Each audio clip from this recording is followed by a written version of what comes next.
À rebours des grands indices boursiers mondiaux, la bourse chinoise est tombée cette année à son plus bas niveau depuis 2019. Bonjour Patrick Artus. Bonjour David. Alors c'est vrai que c'est inédit depuis 20 ans, hein, troisième année de baisse consécutive de la bourse chinoise. C'est le seul grand marché boursier dans le monde à être dans le rouge cette année.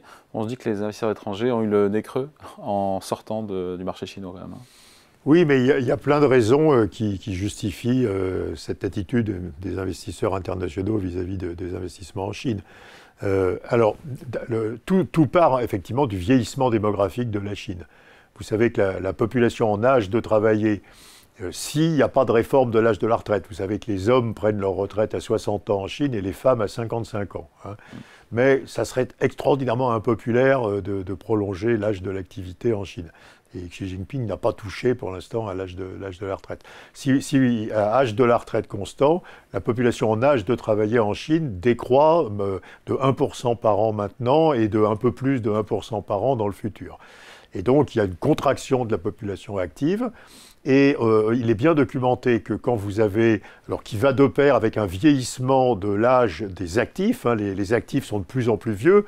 Si vous regardez le poids des 45-60 ans, il monte par rapport au poids des 20-45 ans. Et quand vous avez un vieillissement de la population active, vous avez aussi moins de gains de productivité, ce qui est explicable. Hein. Vous avez sur les métiers manuels, mais aussi sur les métiers intellectuels. Un vieux codeur est moins agile qu'un jeune codeur, quoi. Et donc la Chine cumule vieillissement démographique, alors que la population en âge de travailler augmentait de 1,5% par an en 2010. Quoi. Je veux dire, il y a un effondrement démographique et recul des gains de productivité. 2010, toujours 8% par an de gains de productivité. Aujourd'hui, 2% par an. Et donc, si vous calculez la croissance potentielle de la Chine, c'est-à-dire le taux de croissance vers lequel on va, c'est 1%. C'est 2 moins 1, 1%. Alors, on a 5% de croissance cette année, il y aura peut-être 4% de croissance l'année prochaine, parce que c'est du rattrapage de la période du Covid, hein, où il y avait les confinements à répétition en Chine liés au Covid. Vous avez un taux de chômage des jeunes qui est de plus de 20%, et vous pouvez réduire le taux de chômage des jeunes, etc. Mais fondamentalement, la Chine est devenue un pays à croissance faible.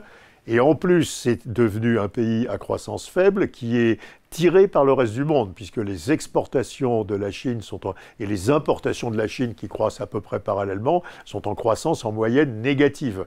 Ça veut dire qu'au lieu que la Chine tire l'économie mondiale, c'est l'économie mondiale qui tire la Chine. Je veux dire, ouais. Pourtant, il était question que pendant des années, on nous a dit que la Chine se préparait à être moins dépendante des exportations, du commerce extérieur et plus de sa demande intérieure, de la consommation. C'est pas le cas ? Le problème, c'est qu'il n'y a plus de demande intérieure et il n'y a plus d'exportation non plus, quoi, je veux dire. Alors, pourquoi ? Alors, exportation, c'est en partie avec les sanctions américaines. Hein. Les sanctions américaines ont fait beaucoup baisser, en particulier, les exportations de la Chine vers les États-Unis et ont fait s'effondrer les investissements d'entreprises étrangères en Chine. Alors, il y a des sources différentes, mais il y a une baisse, selon ces sources, de 50 à 85% du montant des investissements étrangers en Chine par rapport à 2021. Hein. Plus personne veut s'installer en Chine, hein, avec le risque politique, avec le risque économique. Hein. Et donc, vous avez point 1, donc vous avez un pays à croissance faible qui n'attire plus les investissements et qui est en plus pénalisé par les sanctions américaines. Alors, point 2, dans ce pays à croissance faible, les systèmes de retraite sont extraordinairement sous-développés et les systèmes de protection sociale pour les personnes âgées sont extrêmement sous-développés. Le système de retraite, alors qui est très morcelé, il y a des systèmes publics, d'universités, d'entreprises, de provinces, etc., paye à peu près 4 points de PIB, entre 4 et 5 points de PIB de retraite par an. En France, c'est 14. Ouais. Hein. Et donc, les Chinois ont massivement investi dans l'immobilier, dans une certaine mesure aussi en actions, pour préparer leur retraite. Et immobilier qui va mal et actions qui vont mal. Alors du coup, maintenant que la population diminue et que plein de Chinois prennent leur retraite, les Chinois sont tous vendeurs. Donc ils sont tous vendeurs d'immobilier, ils sont tous vendeurs d'actions. Et donc parce qu'ils veulent réaliser leur capital qui leur sert à consommer à la retraite. Et message pour vos auditeurs, c'est un très mauvais calcul dans un pays qui va vieillir brutalement et globalement, d'investir sa retraite dans l'immobilier local, ou dans les actions locales s'il n'y a pas beaucoup de circulation internationale des capitaux, parce que tout le monde devient vendeur en même temps, donc les prix s'effondrent. Et ça, c'est ce à quoi on assiste sur les prix de l'immobilier et sur les cours boursiers. Alors, dernier point, le gouvernement chinois utilise sa vieille technique de stimulation de l'activité, donc baisse des taux d'intérêt, baisse des réserves obligatoires des banques, tentative de faire redémarrer le crédit. Ah oui, il stimule l'économie, quoi. Et stimulation des investissements des entreprises ou des collectivités locales. Ça a toujours marché jusqu'à présent. Et ça ne marche plus, parce que les investissements en infrastructure en Chine, ils sont déjà faits. Vous avez des lignes de TGV partout. Il y a la production d'électricité par habitant de la Chine, elle est 6 fois plus élevée que celle de l'Inde. Donc si vous comparez la Chine et l'Inde, en Inde, quand vous construisez des voies ferrées rapides ou que vous construisez de la capacité de production d'électricité, vous avez un effet très très positif sur la productivité, donc sur la croissance. En Chine, non, c'est des investissements qui sont extrêmement peu rentables. Construisez des lignes de TGV supplémentaires en Chine, elles ont une rentabilité économique négative, il n'y a pas beaucoup de passagers, etc. Et donc la Chine a usé sa technologie de soutien de l'activité, parce qu'il n'y a plus d'investissement à faire. Donc les croissances de 4 à 5% éventuellement en 2024, mais après c'est fini? Ça va. À nouveau, il y a une possibilité de faire baisser le taux de chômage, hein. Mais quand le taux de chômage des jeunes reviendra à la normale, la croissance de la Chine sera probablement entre 1 et 2% et pas plus. Et d'ailleurs, tous les économistes chinois ont ce type de prévision qu'à la fin de cette décennie, la croissance de la Chine sera entre 1 et 2%.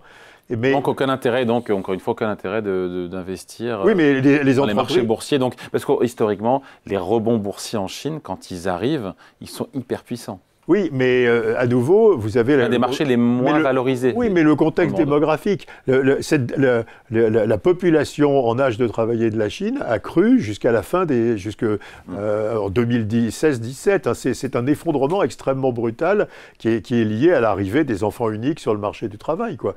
Et à nouveau, cet effondrement de la population entraîne un effondrement de la demande de logement et de la demande d'actions.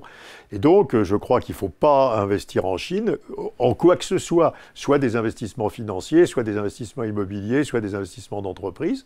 La seule chose que vous pouvez faire en Chine, c'est d'investir dans la gestion d'actifs. Parce que la réaction des Chinois qui paniquent parce qu'ils auront peu de moyens pour vivre a fait que le taux d'épargne des ménages chinois est supérieur à 30%. Hein, comparé aux ménages américains où il est de 6%. Ouais. Hein. En France, on est à 17. Hein, en France, on est à 18 maintenant. Ouais. Enfin, plus de 30 en Chine. Et donc, gérer l'épargne des Chinois, d'ailleurs, il y a plein de maisons d'asset management qui sont installées en Chine pour gérer l'épargne des Chinois. Mais c'est à peu près le seul investissement raisonnable que vous pouvez faire si vous êtes un non-résident aujourd'hui. Même si les Chinois seront peut-être les grands vainqueurs dans les voitures électriques, ça vaut pas le coup d'investir dans ces... Oui, mais enfin d'abord, la plupart des pays occidentaux vont pénaliser beaucoup les voitures électriques chinoises. Il y aura des droits de douane, etc. Les Chinois devront, d'ailleurs ils ont commencé, hein, ils devront délocaliser leur production de voitures électriques. Ce sera des marques chinoises, mais produites dans des pays de l'OCDE, parce que sinon il y aura du protectionnisme de l'OCDE contre cette arrivée de voitures électriques. Allez, merci beaucoup. Explication de point de vue signé Patrick Artus. Merci Patrick. Merci David.